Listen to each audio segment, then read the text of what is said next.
Kasama po natin ngayon sa linya ng telepono ang tagapagsalita po ng COMELEC, si Director James Jimenez. Director, good morning.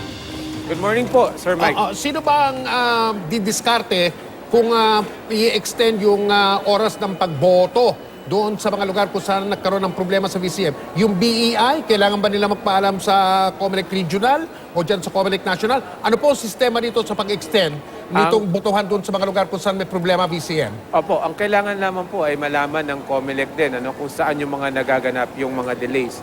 Meron naman kaming response line, yung aming command center, kung saan kinakalap natin yung mga reports tungkol dyan.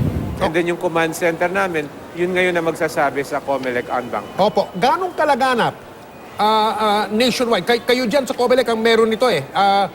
Hindi, ang media kasi hindi naman namin kaya coveran lahat ng presinto. Opo, kahit ganong kalawak ang coverage namin, ganong kalawak po itong problema, yung sakop na area o lugar kung saan nakakaproblema ang mga VCM sa Luzon, sa Visayas, hanggang sa Mindanao, Director?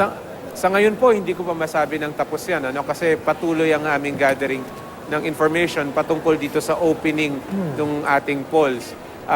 In a few minutes siguro, makukuha natin yung final report. But sa ngayon, yung ating impression dyan ay meron talagang ibang lugar pero hindi naman siya majority ng Pilipinas. Opo. So there are some places but we are finding out exactly kung gaano karami. Opo.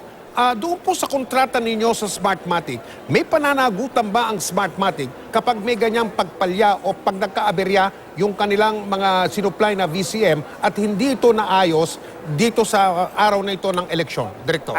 I'll have to check po exactly kung paano at kailan papasok yung accountability. Kasi you have to understand, sir, kaya nga meron tayong contingency is because we're expecting na meron talagang ibang makina na magmamalfunction on election day. Tandaan natin, you're looking at more than 92,000 units in play right now.